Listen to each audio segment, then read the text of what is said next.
Food is more than just what's on our plate. It's the places where it's grown, it's the people who grow it, and so much more. Join me, Janice Person, your host, on Grounded by the Farm every other week as we talk about the foods we love.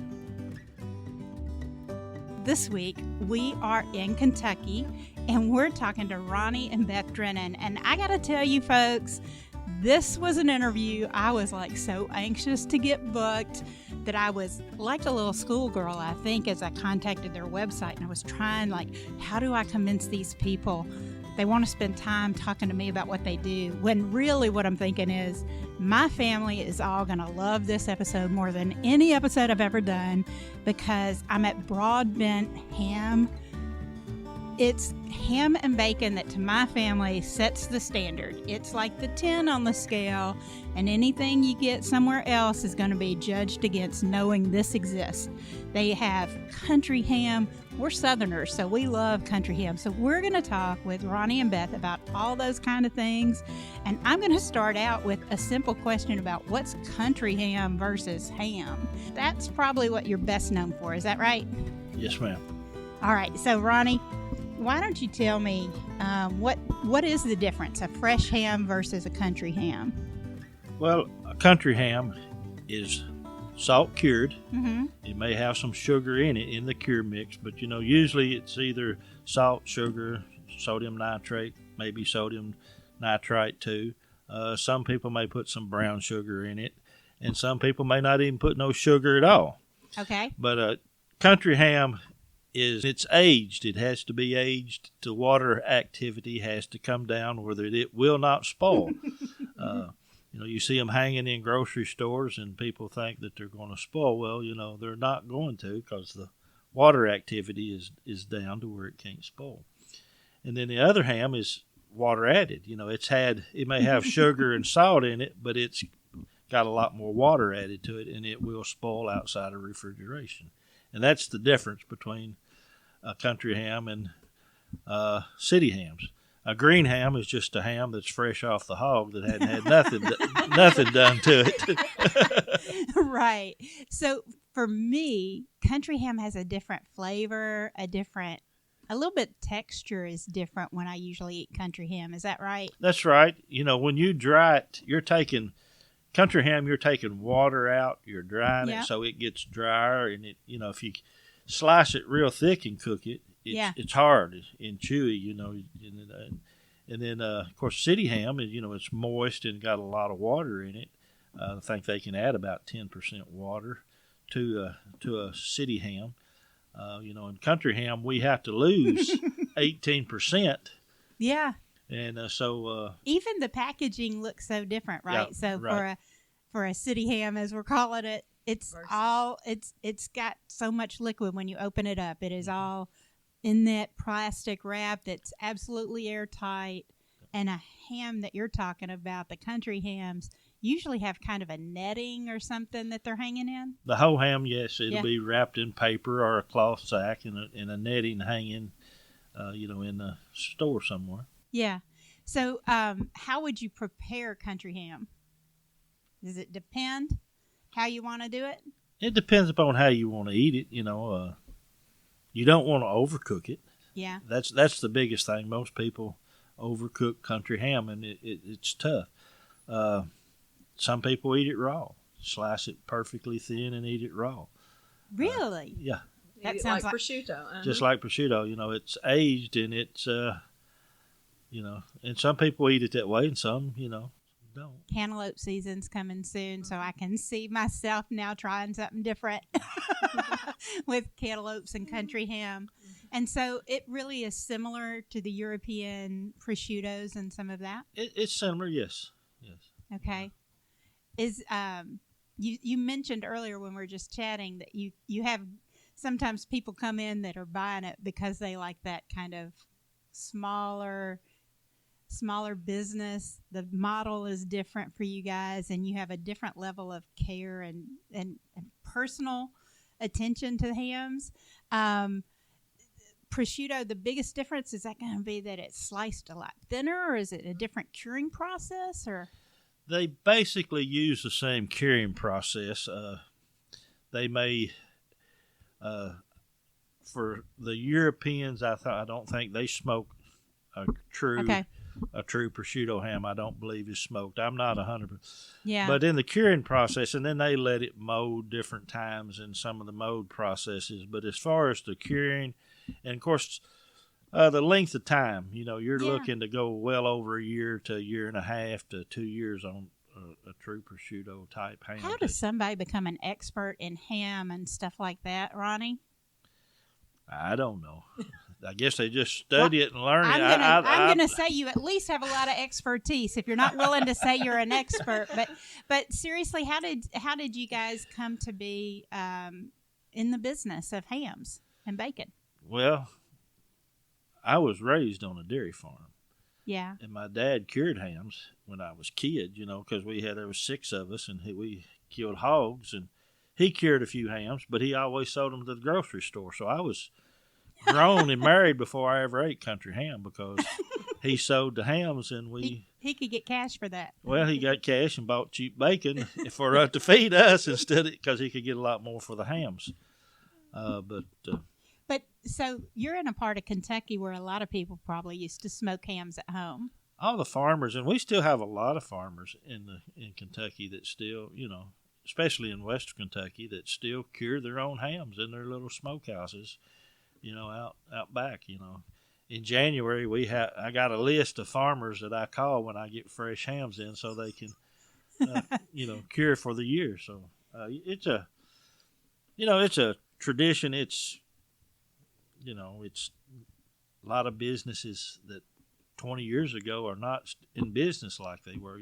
Yeah. Some of them have gone to the quicker cure hams. Okay. And there's not as many of us long aged still out there as there used to be. So let's talk about all the different things that you do to age and cure a ham and get it from when the hams come in the door, like you say, to where it's going to go out. And you may be able to shorten it in some places, or you may want to go in full depth, but you bring in a ham from an animal that's recently been slaughtered for use in this way. You bring in bacon, which is the bellies, and then what do you start doing first? The first thing, when we bring them in off the truck, we start hand rubbing each ham with a mixture of salt, sugar, and sodium nitrate. Okay. Then we stack them on shelves or in combos, and we'll put them in the cure room at around 38 to 40 degrees. They stay there for approximately 12 days, 10 to 12 days. We bring them out, re-rub each ham again with the same mixture. Yeah. And then we put them back in the cure room.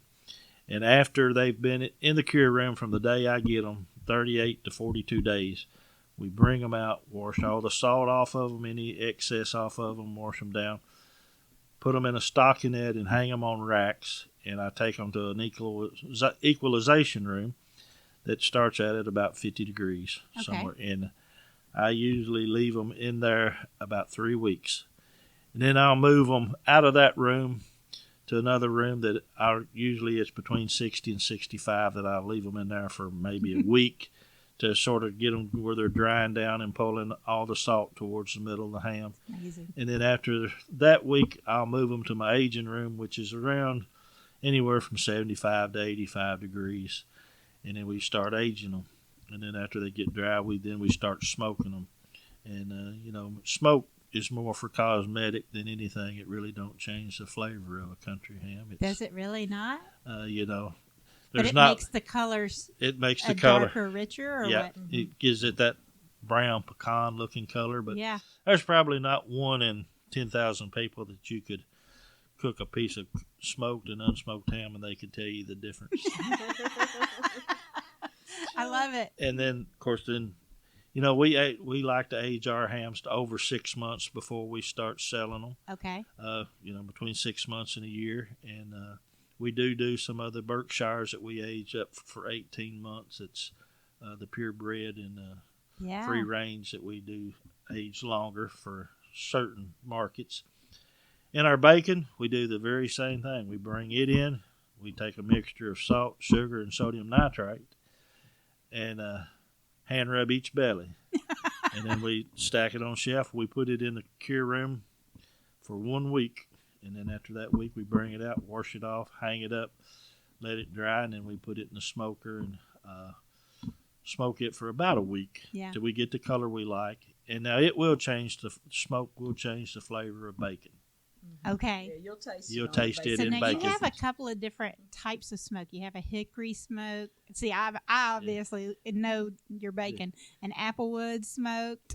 And a maple. And a maple. I love, though, the peppered bacon. You do? Yeah. So do you do all those smokes in the same smoke room? Mm-hmm.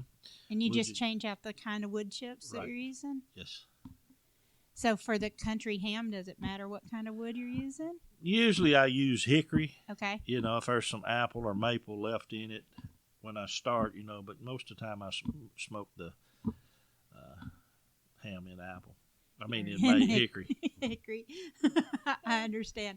So this business, you're relatively well established in it, but it's been going way before your family. So it started in the early 1900s, Broadbent did, with the Broadbent family? Yes. They started selling their products from their farm in 1909. Yeah. And then in 1965, Smith Broadbent III, he and his roommate, his college roommate, decided they were going to open a country ham business that they could sell mail order and start a mail order division. And at that time, it went under USDA inspection. Okay. And so that allowed them to sell wholesale if they wanted to. It allowed them to ship it. And so that's when the mail order division came to life, was in 1965-66. That's amazing because, seriously, I can imagine this stuff gets sent anywhere around the country pretty quick.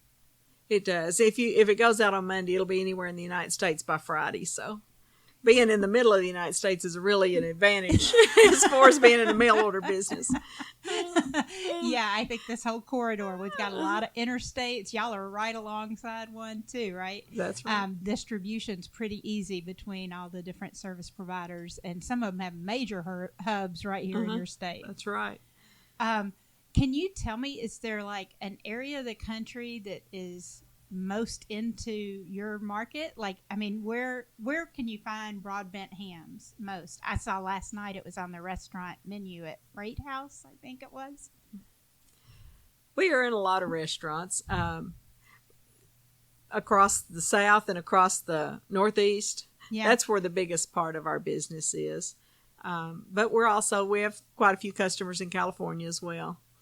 Oh, that's funny. On your website, I kept seeing a lot of people in places like Florida that were like, well, I moved down here and I've got all these friends from up north and they don't know what a country ham is. So I always have yours sit down and it's always a big hit. So you guys are a smaller player in a market with really big companies and corporations.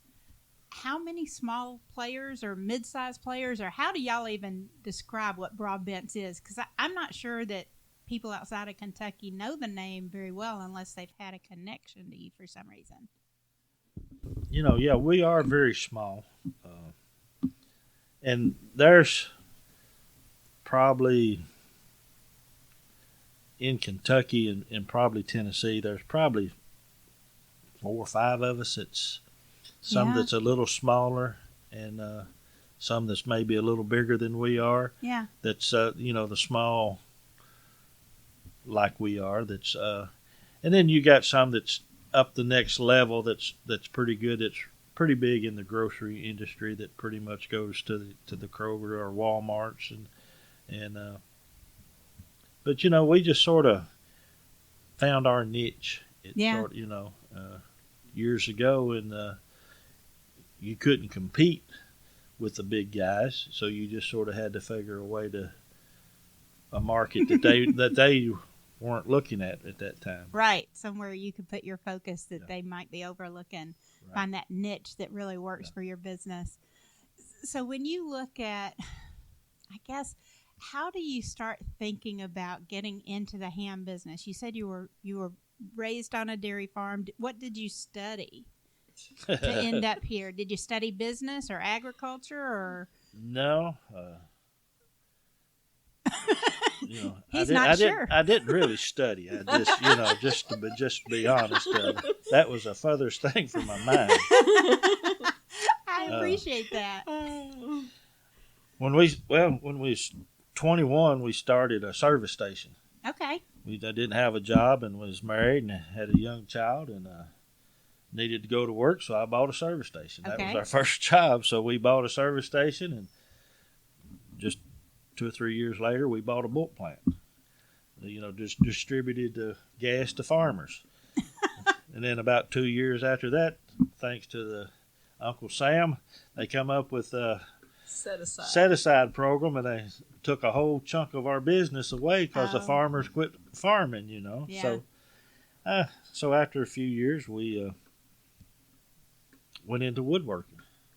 Sold the service You just station. like doing business and different things. things. We just had to make a living, and then the woodworking, we did it for about 15 years, and then it, along with part of the gas at the time, and a good friend of ours had this business for sale. He was the broker, and he was telling us we ought to look at it. So,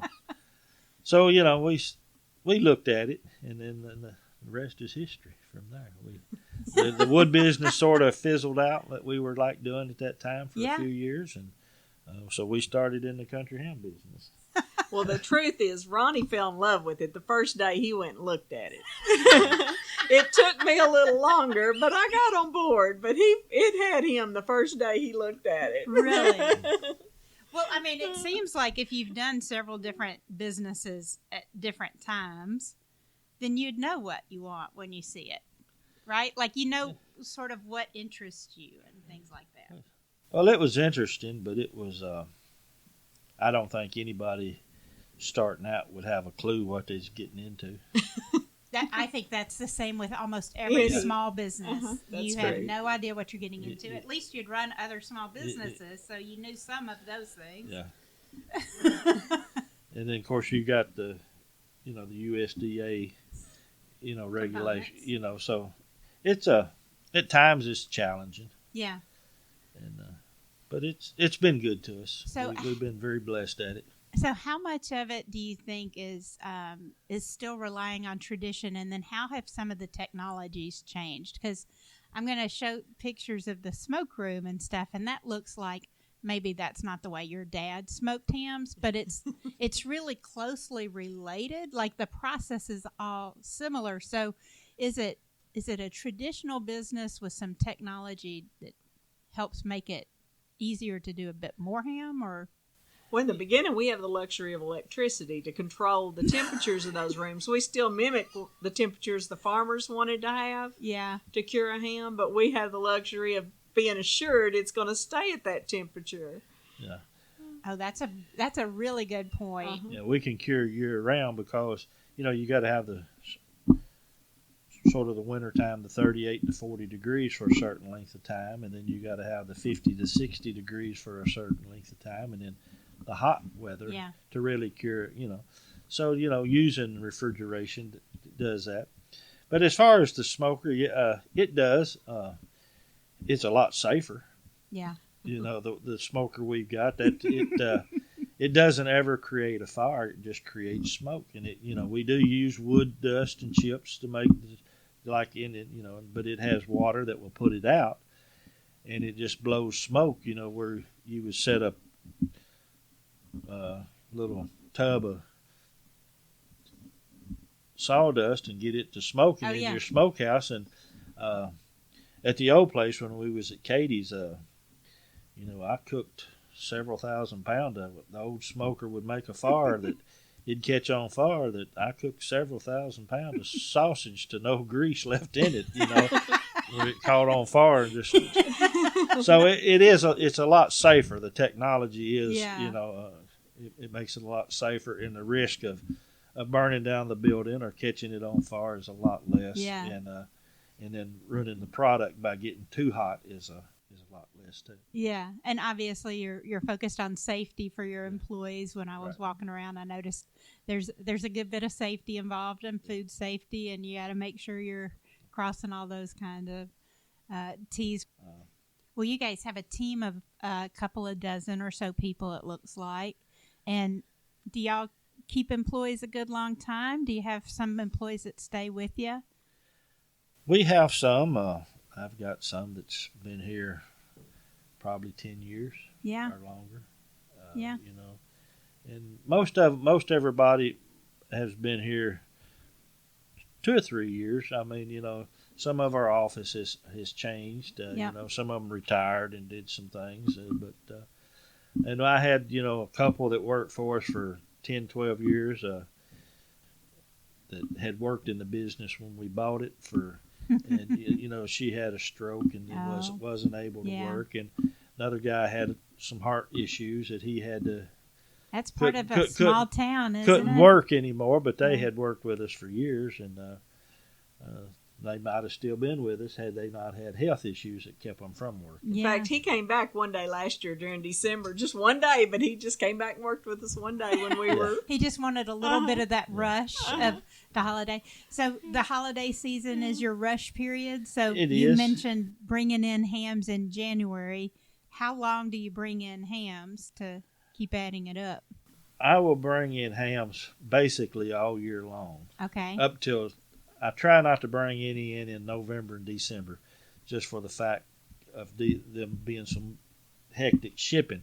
Okay. But you know, we try to keep hams so that, you know, when Christmas is over, before you know it, you've got Easter and Derby week coming, so you've got to have hams ready before. So you're always, it's just a. You forget in Kentucky, Derby week, everything Kentucky is on the line for Derby week. That's right. Very much local foods, local drinks, lots of bourbon, lots of country ham. Country ham was a big tradition for Kentucky Derby. Yeah. And its Derby has probably got bigger than Easter now. Has it? That's amazing. People all over the United States want that traditional, even if they're not used to it. They want to try to do that tradition at a Derby party, so that we'll have people all over the United States order the cooked slice country ham. That's what the premium is for that week. Yeah, that's funny because I've actually been in Arizona, and now that I think about it, to watch the Derby, and I had to have the drinks. I had to have the ham because they were people who used to live in Kentucky, and so they host a big party every year for Derby Day and expose people to Kentucky culture and foods and stuff like that. So that's amazing. One of the things that caught my eye with Broadbent is you guys have had the grand champion ham at the state fair. I'm not sure a lot of people understand how you grade or how you judge a ham to decide what makes something so perfect that it becomes a blue ribbon winner or a grand champion. You get like awards for that, right? Right.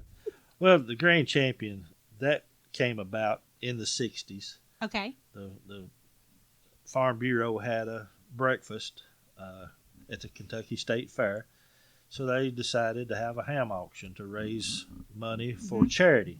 And I think it started in the early 60s.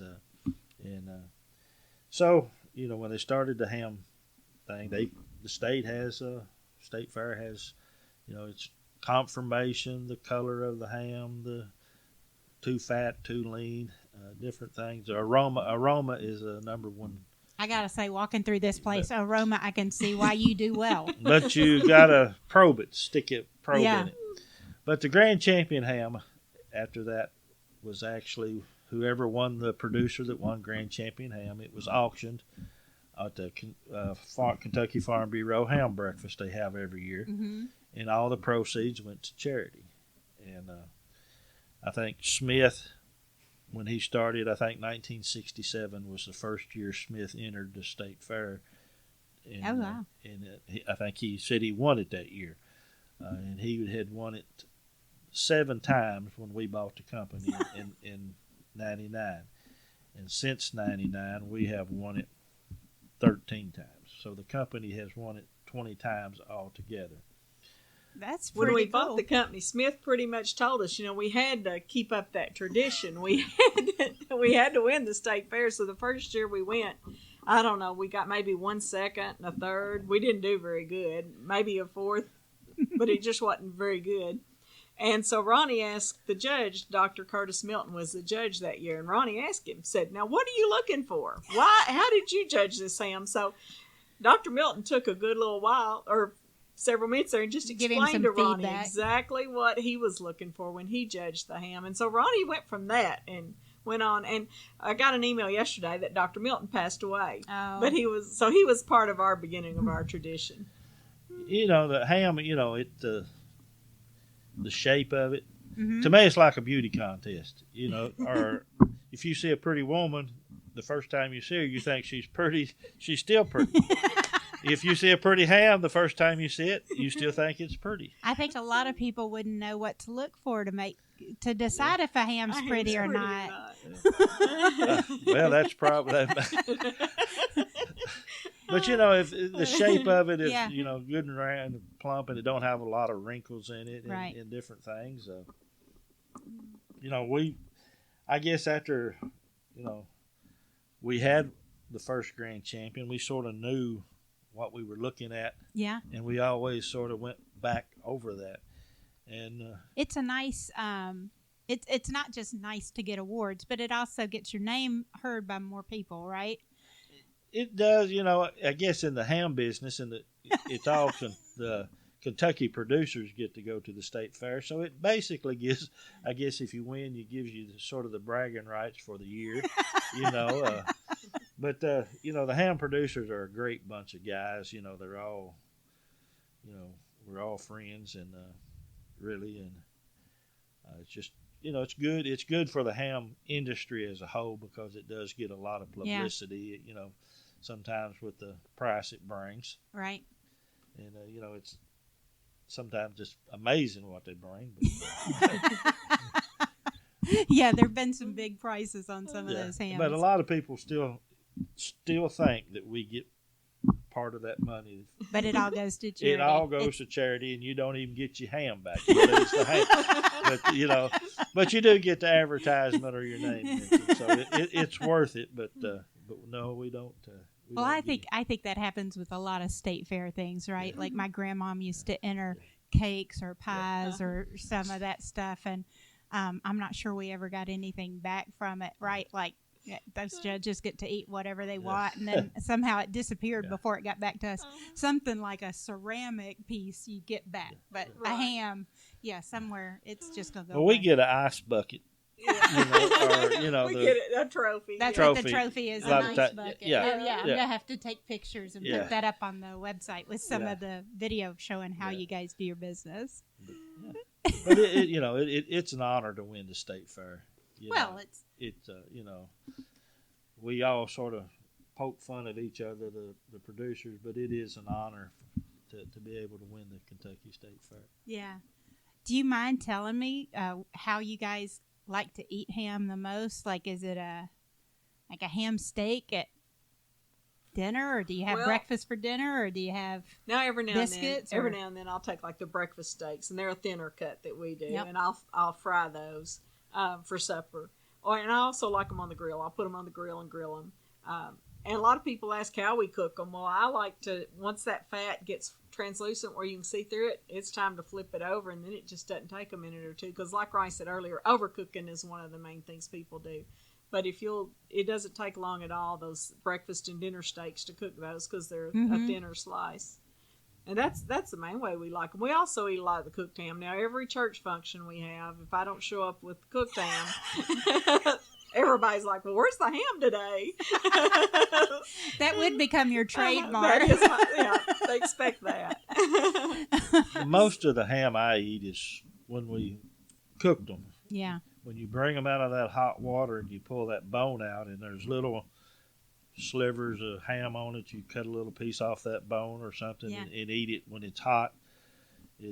That's when it's the best right there. And, I don't get a whole big piece, but you just just a little bit here and there. But I've had people that come in and say they don't like country ham, and then they've been here 6 months or a year, and when you're cooking ham, you see some of the people chewing all the time. Didn't think you liked country ham. Well, I started to like it.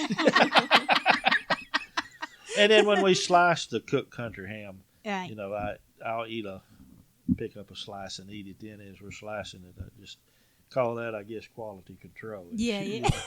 Well, I noticed as we were walking through, I've got some video from some of the processing side of things and all. I noticed y'all were doing like biscuit slices today, which I immediately knew were biscuit slices because I love getting those. Because my a cousin of mine, I guess it's, in the South, everybody's cousins. It was probably my mama's cousins or something, but she used to make ham biscuits all the time. So from a childhood on, ham biscuits have been something that have been like a cornerstone, and I have bought God knows how many of your biscuit slices. But I noticed on some of the machinery, there were small pieces that were not fitting the special need that you had. Those are like trimmings or things like that. I've noticed y'all actually sell that stuff. Yeah, a lot of times you get a piece that's too small for a biscuit, but you don't want to throw it away, so we put it in a package and sell it for seasoning meat. Yeah. It makes great seasoning meat. You don't want to over-season it with country ham.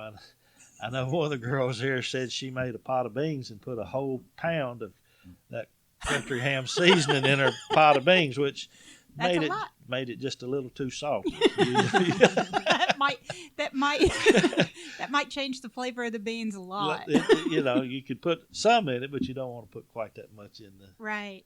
But I love how that works for, the question of food waste and things like that, and making sure you're using what's viable and things like that. On the bacon, do you have similar kinds of pieces? The small ends and pieces, we package them and sell them for seasoning meat. On the country ham, we actually take the little pieces of take the fat out of it, and then we'll run it through a sausage grinder and make ground ham, where that you can make ham salad.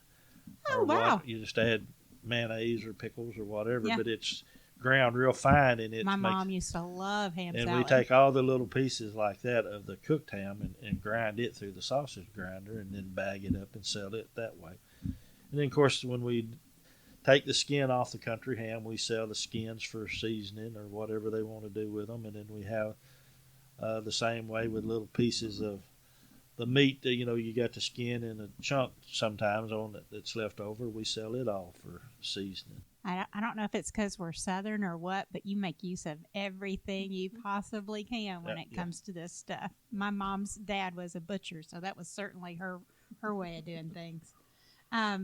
Well, that gets like the primary questions I had down here to ask you about. I know I'd love to ask you if there's something I was missing. Now, the sausage is another... How did I forget the sausage? Another I even saw guys making sausage tradition there. That we stuff it in the cloth sack and we hang it up to smoke it so that smoke goes through that cloth sack, and it really has a good smoky taste. And it's different. It's different from like grocery store sausage. It's called a country-smoked sausage, but it has a lot of flavor. Anything you put it in, it's going to add a lot of flavor. If it's something you add sausage to a recipe, it's really going to add a lot of flavor to it. Sausage gravy I didn't is even have that on my shopping list for today, and now I've got yet another thing on the shopping list. I just keep going. I'll end up going out of here with bags and bags like the gentleman when I came in. There was a gentleman walking out with as many bags as he could carry in his hands of different bacon and ham and stuff that he'd gotten. You guys sell here locally, but you also sell online. You sell through a variety of retail and restaurants and stuff. We do. We mail order, and then we have our wholesale division that we sell to some small mom and pop grocery stores, farm markets, restaurants, and just pretty much whoever will ask. We just don't. We've never been. We're different than so many other companies at the big chains. We're just not a fit for them for some reason. Right. Well, it's okay. Yeah, it's okay. You don't have to fit everywhere. I don't fit everywhere either, right? I've always said I'd rather have a $10,000 customers than one $10,000 customer, because I can lose one and I still got 9,000 dollars out there. If I lose that one, I've lost it all. That's a great way to look at it. So, Balance that business out yeah, some. So we're not, we don't feel like any wholesale customer is too small for us. Yeah. They don't.